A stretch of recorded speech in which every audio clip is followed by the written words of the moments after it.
Hello everybody, it's Wyvern here with another bit of Total War, Warhammer 2, quick match gameplay. This time around we are on Rakdu Ridge playing as the Force of the Wood Elves against the Force of the High Elves. And this time around we are back with a strat I used to run a good bit back way before Queen of the Crown. Right after Mortal Empires dropped, and in that period this was a strat I used to run a lot against High Elves, and I kind of wanted to see if it still works, if you can still pull it off against High Elves, if it can still be done. And it's a bit of a gimmicky sort of cheese strat. It's not necessarily tournament legal, though there are ways to make it tournament legal. It's mostly tournament legal. You just gotta swap a dragon out, and we can discuss that after the match. But either way, it's a build centered on forest dragons. And why forest dragons? Well, because forest dragons, this used to be much more the case back in the day. It's still kind of the case. High Elves don't have great access to magic damage. It's weird because they're a very magic-centric faction. But besides Sisters of Avalorn and Alariel's AoE, and I guess Flaming Sword of Ruin and the Phoenixes, they don't have too much, and those are very niche units that you don't see, except Alariel. So Forest Dragons have this cool thing. They've got 25% missile resist because they've got Scaly Skin, plus they've got 20% physical resist, which is because of their Far Spirit trait. So against most missiles that the High Elves can throw at you, whether those be Shadow Warriors, whether those be Archers, Lotham Seaguard, whatever, they're doing almost 50% less damage, and that's before we factor in armor. Now, 50 armor is not crazy good, but it does mitigate that archery fire quite a bit regardless.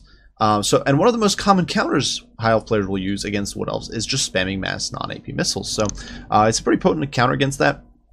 And of course, the other nice thing about dragons is they can take a chunk out of dragon princes. They do magic damage to bypass that physical resist. They cause poison. They've got AP. They're a pretty brutal unit in that sense as well. And combined with the Glady, they can just be nasty. So we've got 3 forest dragons. One of them is the Glady here. She's mounted, and she's got good old Arrow of Kurnus as well as Prey of Anathrema. Now, it is worth mentioning that all 3 of these do have a breath attack, and that is why it's not tournament legal. You'd have to run only 2 dragons.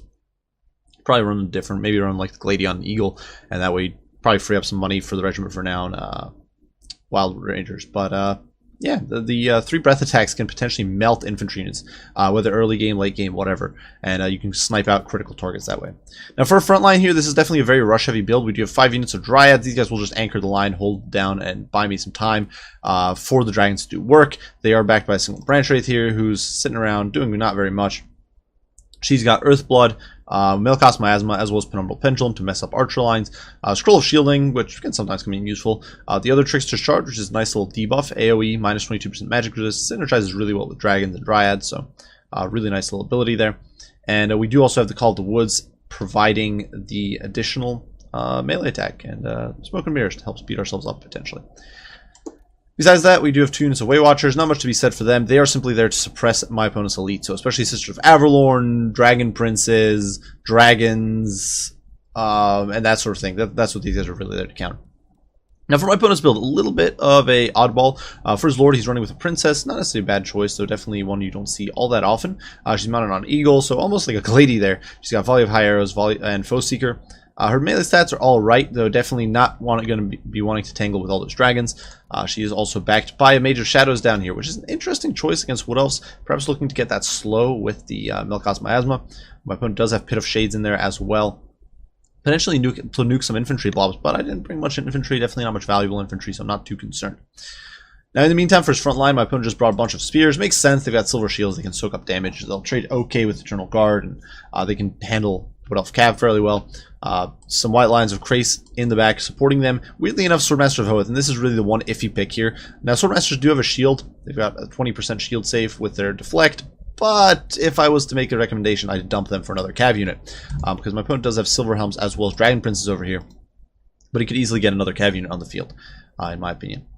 And besides that, 3 archers. Nothing to be said there. These guys aren't even the armored variant, and Sisters of Avalorn. So Sisters of Avalorn, not a bad choice against trees and that sort of thing, but not going to like these Way Watchers at all. The Way Watchers are immediately picking them apart. A few of the shots that do overshoot are going straight into the poor Swordmasters. My opponent does start to feel the heat here. In the meantime, over here, Silver Helms are going to sally out and looking to get the flank onto the Way Watchers perhaps, but the Dragons have other ideas. They're going to land in amongst the Silver Helms, and these brave High Elf warriors are not going to last very long. You can see immediately they lose about 10 models. Dragons just do immense amounts of damage on the charge. The Wood Elf Dragons, 60 charge bonus. They got poison, so they're now slowing them down. And my opponent is now committing his Dragon Princess out of the wood, so that was definitely getting a little bit hairy. And you can see the frontline fight is not going well for me at all. Now, certainly we have removed the Sister of Avalorn from play. We're working down the Swordmasters of Hoeth. But the spears are holding. I got a bit of a misplay here. I should have gotten these Dryads into these Spearmen to tie them down, but I didn't. But yeah, my opponent... His archers plus the spearmen are kind of dumpstering the dryads. He definitely should have gotten his swordmasters in there a little bit sooner to mulch them faster. Over here in the meantime, the white lines are pushing out. They are going to force off my dragons. And the dryads are not going to last very long against the...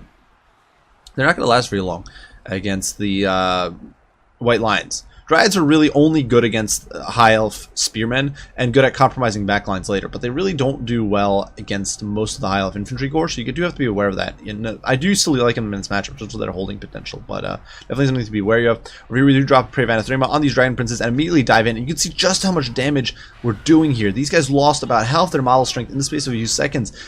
And we've barely taken any damage. These, the Forest Dragons, they've basically taken no damage in the course of this game. I think this one's literally taken no damage. We forced off these Dragon Princes almost completely. Silver Helms are in very bad shape.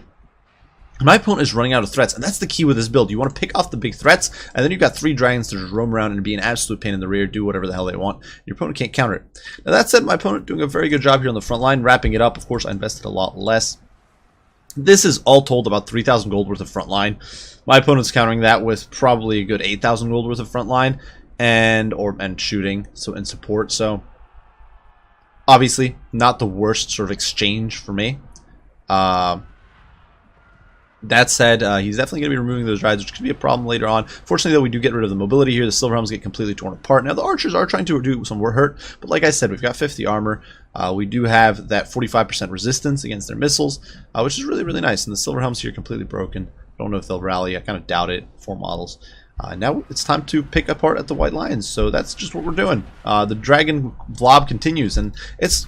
just one of the really potent things in this game is obviously blobbing single entity monsters, and Triple Dragon, really nasty. You're able to sort of lay the smack down these white lines. They're of course getting poisoned. They now have a snowball's chance in hell of catching these Weight Watchers. The Weight Watchers turn around and unload on them, and white lines do have a 30% missile resist, but it's really not cutting the mustard here. Elsewhere, the Dryads did completely rout over here. My Branch Wraith actually got on top of my opponent's caster, I guess while he wasn't paying attention, and is doing some hurt, but unfortunately she is routed there, though not before getting another Penumbral Pendulum here, scything through these archers a little bit. That said, there are some Dryads rallying in the distance. They are coming back, doing some work, so that's definitely nice. And the Branch Wraith is quick enough with Smoke and Mirrors active and all that to outpace these spears to get away from this danger zone here, and then she's going to rally and be able to take up the fight once more. And my opponent's focus at this point is almost entirely on the dragons. Now he's trying to get his Dragon Princes in there, desperately just shut down those damn Dryads, but it's really not happening. Weight Watchers here just shooting him at point blank, Dryads tying him down, and it's just not possible. In the meantime, the dragons are just picking at whoever the hell they feel like. Now unfortunately, here my opponent does hit me with a Melkoth Miasma, and follows that up immediately with a Pit of Shades. Now Pit of Shades does some damage, but I'm not entirely sure this was an Overcast variant. It doesn't tell me. But it doesn't do that much damage to the Weight Watchers, and they surprisingly tanked through most of it. And in the meantime, we were able to get on top of this mage and sort of force her off. Now, unfortunately, the Weight Watchers, they're whiffing a lot of their shots as she routes. But we were able to make her back the hell away, which is really nice. And the Weight Watchers didn't lose. They lost 1 model this whole game, and that was probably to the Princess. So that's definitely not too bad. Taking an overarching look, you can see the Dragon Princes over here. 9 models against the Dryads 32. Even the Dragon Princes won't be able to hold that up. Silver Helms do rally here in the distance, but they're probably going to break before they engage. And you can see we're doing some cleanup in Aisle 9 here, catching these Sisters of Avalorn, mopping up my opponent's troops while he's so focused and distracted over on this end, trying to get his Princess in on these Weight Watchers. But they're squeaking away with most of their HP, or most of their models intact, I should say. And we do land a Prey of Anathema on the Princess, tying her down, and in comes the Dragon Core. And my opponent has no heals. He didn't bring heals here.